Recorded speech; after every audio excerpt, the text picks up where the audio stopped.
Olá, começamos agora o Câmara Rio Debate. O tema desta edição é direito animal. Após o caso do cão comunitário Orelha, morto na Praia Brava, em Florianópolis, e a repercussão em todo o país, vamos falar principalmente sobre a legislação que protege os animais. Estatísticas do Poder Judiciário mostram que em 5 anos, o número de processos sobre maus tratos animais subiu de 245 para 4.919. Eu recebo o doutor Daniel Braga Lourenço, advogado, professor de Direito Ambiental da UFRJ e do IBMEC Rio. Seja bem-vindo, doutor. É um prazer estar com vocês.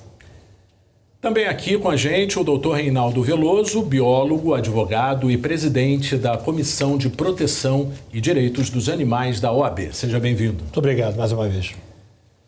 Um caso com repercussão nacional. A morte do cão comunitário Orelha provocou muitas reações. Os maus tratos aos animais crescem a cada ano. Nós preparamos uma reportagem sobre o tema. Maltratar animais é tipificado como crime ambiental no Brasil. A previsão é de detenção e multa. A lei brasileira de maus tratos é de 1998. A pena é de 3 meses a 1 ano. Em 2020, com a lei Sanção, nome do cão que teve as patas traseiras cortadas, a pena foi aumentada, podendo chegar a 5 anos. A identificação do crime passa por ferimentos, agressão, negligência, como fome, sede, falta de higiene, confinamento inadequado. Apesar da legislação, os casos se repetem. Muitas penas são substituídas por medidas alternativas. Pouca gente cumpre a detenção em regime fechado. O caso do cão comunitário Orelha provocou comoção nacional. Mas não é o único em um cenário que também levanta questões sobre a impunidade de menores de 18 anos e a responsabilidade de pais irresponsáveis. Bom, eu começo então esse debate com o doutor Daniel. Doutor, qual é o status jurídico dos animais no Brasil? É importante a gente sempre lembrar que o Brasil tem uma legislação até bastante, eu diria, avançada em relação aos animais. Inclusive, importante sinalizar que a própria Constituição brasileira, no seu artigo 225, traz um dispositivo muito importante e que não deve ser nunca esquecido, que proíbe a crueldade contra animais. Então, em sede constitucional, que é a nossa lei maior, já há uma proteção bastante ampla dos animais. E como acabamos de ver na reportagem, é seguido de uma norma importante, que é a Lei de Crimes Ambientais, que de fato tem vários tipos penais, dentre eles os de maus tratos aos animais, que hoje é considerado um crime. Doutor Reinaldo, a gente consegue traçar uma boa imagem com relação à legislação animal? Ou seja, ela existe, ela é forte, mas na prática, como isso funciona? Pois é, como falou aqui o professor Daniel Braga Lourenço, a legislação no Brasil é muito interessante, é muito eficaz. Só o que falta é a praticabilidade dela, falta que a justiça, falta maior sintonia, diria eu, do próprio Poder Judiciário, e para que isso avance. Que o Ministério Público também auxilie. Como ele falou, a legislação é boa, mas tem que ter aplicação. Parece que está emperrado, as coisas nesse país aqui parecem muito emperradas, né? A legislação não é ruim não, mas tem quem faça, né? Criar os agentes responsáveis pela punibilidade. Doutor Daniel, onde que a gente precisa avançar em relação a isso? São várias frentes possíveis de serem feitas, né? É bom dizer que o sistema penal como um todo, né, é um sistema difícil, né? Mesmo em relação a seres humanos, né? Eu estava vendo um dado interessante outro dia, que menos de 20% dos homicídios chegam a uma sentença condenatória. O que dizer dos animais? Embora tenha havido um aumento das notificações de crimes contra os animais, o que é bom. Mas eu diria que é sempre importante a gente nunca esquecer da faceta preventiva, quer dizer, investir na educação dos jovens, das crianças. Isso é muito importante para criar, de fato, uma cultura de paz, de respeito aos animais. As escolas ministrarem disciplinas, eu acho que essa faceta preventiva não pode ser esquecida.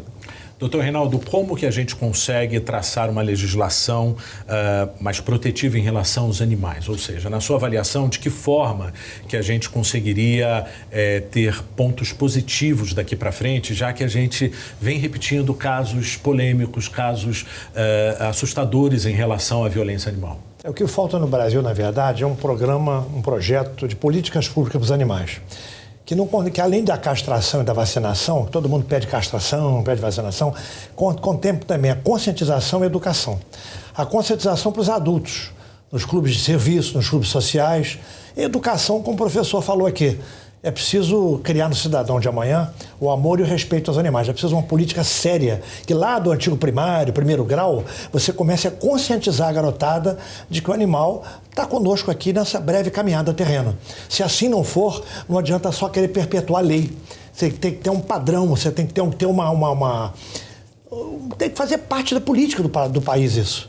Doutor Daniel, falta então educação jurídica, institucional em relação ao direito animal?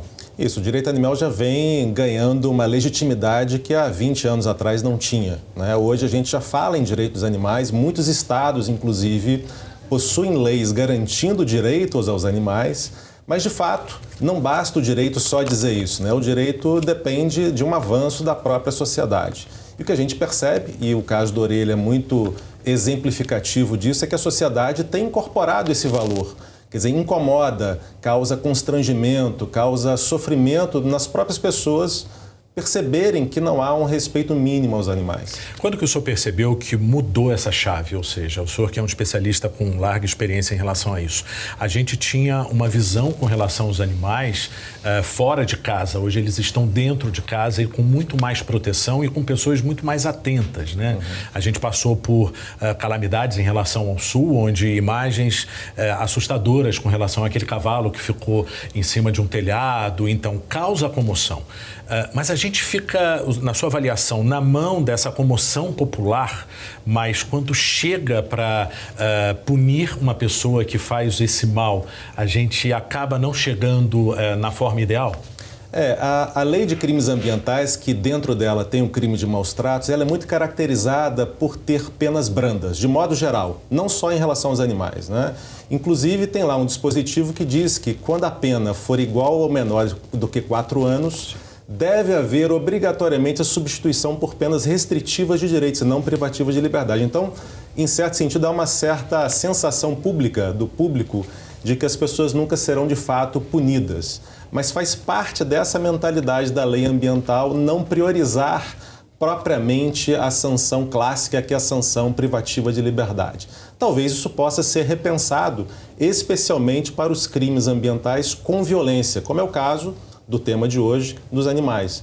Trazer uma exceção, quer dizer, esse tipo de crime não deveria merecer esse abrandamento, deveria sim seguir o rito ordinário, o rito comum, cadeia, né? Então, isso talvez encontraria mais eco, né, sentimento social de repulsa a esse tipo de conduta. Doutor Reinaldo, como que a OAB, no caso, muito atuante em relação, né, à comissão que garante os direitos dos animais, consegue tentar transformar essa visão, ou seja, baseado na fala do doutor Daniel, de que forma que a OAB vem encarando esses casos e como ela percebe os avanços?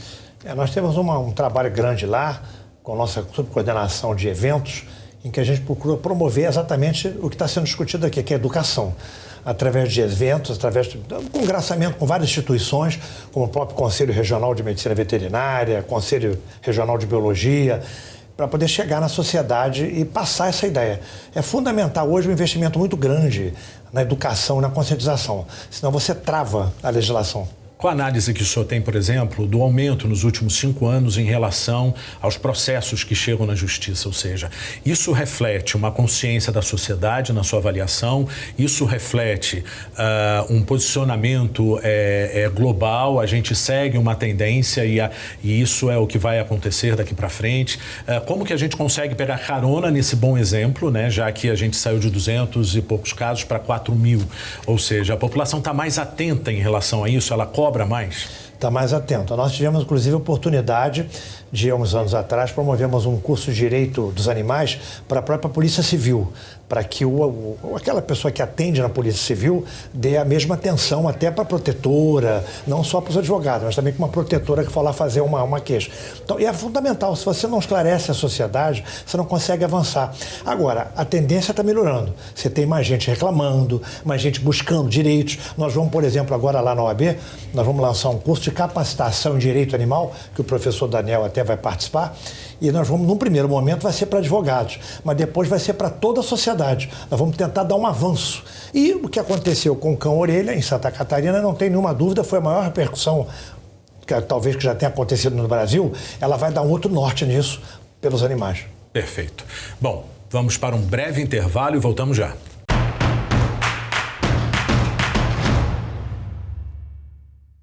Estamos de volta com um debate sobre direito dos animais. Aqui no estúdio recebemos o Dr. Daniel Braga Lourenço, advogado, professor de Direito Ambiental da UFRJ e IBMEC Rio, e o Dr. Reinaldo Veloso, biólogo, advogado e presidente da Comissão de Proteção e Direitos dos Animais da OAB. Dr. Reinaldo, no bloco anterior o senhor falava sobre um evento que vai acontecer na OAB justamente para sensibilizar a sociedade.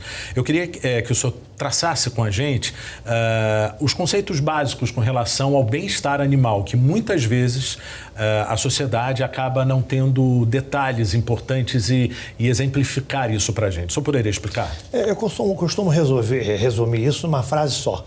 Tudo que você não gosta, você, o ser humano, não gostasse de se fazer com seu próprio semelhante. Isso acho que já resume. Aquela história de sofrer, não levar no veterinário, não proporcionar um tratamento, além de alimentação, deixar no sol, tudo que a gente não gostaria de fazer com um semelhante nosso, a gente também não deve fazer com o animal. Isso é questão de empatia, compaixão, né? Passa por isso. Doutor Daniel, a gente sabe desse conceito meio que teoricamente, né? Mas é importante exemplificar para a população que pequenas ações podem ameaçar o bem-estar animal e pode causar maus tratos, né? Claro. A Lei de Crimes Ambientais fala em ferir, mutilar, que são geralmente as condutas que normalmente estão mais atreladas ao crime, mas também fala em maltratar. E maltratar envolve todas essas dimensões que o Dr. Reinaldo mencionou, de afetação do bem-estar experimental do animal. Por exemplo, privação de alimentação, acorrentar o animal, privando o animal da sua liberdade ambulatória mínima, né? Não dar ao animal um local de repouso seguro, com abrigo adequado da chuva, do sol excessivo, né? Então, todas essas condutas realmente que afetam essas dimensões mais básicas do animal, fome, frio, sede, as sensações primárias do animal, envolvem a prática do crime. Isso é muito importante para a gente exemplificar, porque as pessoas acreditam que passa apenas pelo sofrimento aparente, né? Ou seja, pela dor, isso também é muito grave, mas negligenciar o atendimento desse animal também é muito preocupante e muitas pessoas fazem e não percebem. Perfeito. Inclusive na questão da medicina veterinária, quer dizer, proporcionar ao animal o tratamento médico veterinário mínimo adequado, com atendimento às suas necessidades, é fundamental. O animal não é um objeto, o animal não é um celular, não é um relógio. O animal é um ser vivo que tem necessidades que têm que ser atendidas. O não atendimento pode gerar a configuração do crime. Perfeito. Doutor Reinaldo, a Lei Sanção, ela aumentou a pena, né? Ela agravou, né, o tempo de detenção, mas a gente ainda depende muito da vontade e da estrutura de autoridades locais, né? Quando a gente tem um caso polêmico, um caso grave acontecendo, né? Como que a gente consegue, de forma setorial, tentar mudar isso? Especializando, como a gente falou, na educação, especializando na repressão também. A gente precisa dar com maior conhecimento à Polícia Civil, à Polícia Militar, que está na contenção. É preciso um amplo programa, né? Não se pode só falar em cumprir lei. Muitas vezes a gente diz, a legislação está aí, e aí não é cumprida. Mas é porque a maioria das pessoas, não só o cidadão comum, mas quem chefia órgão público, eles estão bastante desatualizados também. É preciso chegar lá. Bom, doutor Daniel, que tipo de política pública estruturada pode ainda surgir em relação ao direito animal? Ou seja, a gente tem aqui alguns exemplos, né? Delegacias especializadas, promotorias focadas em direito animal, né? A própria assistência médico-veterinária de forma mais ampla, né? Sim, eu diria exatamente que uma demanda importante que eu chamaria atenção é relativa aos hospitais veterinários públicos, justamente para permitir as pessoas de mais baixa renda terem mais acesso direto a esse tipo de atendimento que é tão importante, tão relevante. E que está intimamente ligado à questão do bem-estar, né? Ou seja, a gente consegue evitar o sofrimento desse animal. Isso, deixar de ministrar cuidados básicos aos animais leva, às vezes, a um sofrimento excessivo evitável, né? Então, isso é realmente importante. Doutor Reinaldo, a demora ou a falta de resultados claros em relação a esses casos que chegam na mídia, a gente sabe que muitos casos não são vistos, né? Isso acaba provocando uma sensação de impunidade na sua avaliação? Sem dúvida nenhuma, sem dúvida nenhuma. Acaba, as pessoas já, a lei está aí, não pega, a lei não existe, mas é tudo que a gente já vem falando aqui. Falta o agente público punir, falta a maior sensibilidade do Poder Judiciário, quando muitas vezes você tem animal resgatado em situação de maus tratos e muitas vezes o Poder Judiciário manda devolver o animal para a própria pessoa que estava cometendo maus tratos, sem preservar o que disse a defesa. Justamente, uma das premissas é ele perder essa guarda, né? Precisa guardar. Agora, a situação vai talvez ter um pouco de melhor. Essa semana, o Ministério Público criou um núcleo de proteção animal. Inclusive, nós temos uma tratativa para a gente começar a trabalhar junto. A OAB numa ponta e o Ministério Público Estadual em outra ponta, fazendo as representações. Eu acho que a gente vai ter uma guinada grande aí a partir do início do ano, aí março, depois desses períodos. Qual que é a expectativa do senhor com a entrada do Ministério Público? Em relação a essa quase uma força-tarefa, né? Vai ser uma força-tarefa, você colocou muito bem. Porque eles não tinham lá, eles tinham lá um grupo especialista na área de meio ambiente. Agora vão ter um núcleo especialista em tratativas com relação a maus tratos aos animais. A demanda, a gente tem certeza absoluta, é que vai ser gigante. Crescendo a demanda, crescendo a reclamação, cresce a própria conscientização da sociedade, porque hoje o animal é um filho, né?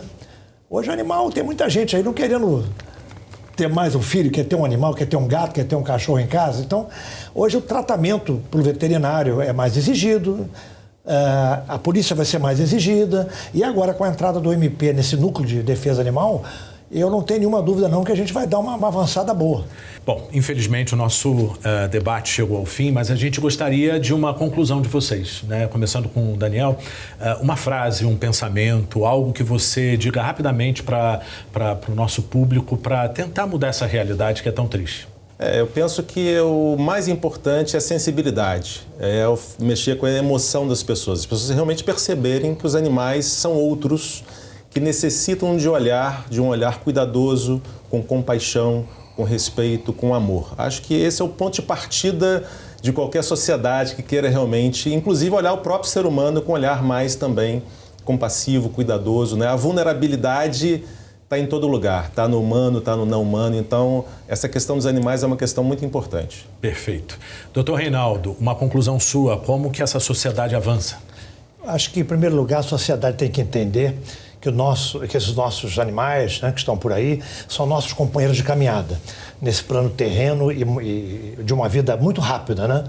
E uma das chagas principais do nosso país é o abandono. Então eu aproveitaria a oportunidade para levar uma mensagem: não compre, adote os animais. Preserve a vida. A vida não se vende, não se compra. Uma principal chaga nossa é o abandono. O mais triste é o abandono, o mais triste. Porque aí vira o livre-arbítrio de quem quiser comprar. Mas você não tem essa continuidade de situação se você não comprar. Você tem que adotar. Animal é parceiro de caminhada nessa vida. Tem que ser entendido como ser com estrutura inteligente, uma alma em formação. Vai chegar lá, a humanidade vai entender isso em breve. Não pode abandonar, né? Bom, eu agradeço a presença de vocês aqui no programa. O Câmara Rio Debate de hoje chega ao fim. Muito obrigado a você que nos acompanhou até agora. A gente fica por aqui. Assista a nossa programação pelo canal 10.3 da TV Aberta e também ao vivo pelo YouTube. Até a próxima edição. Tchau.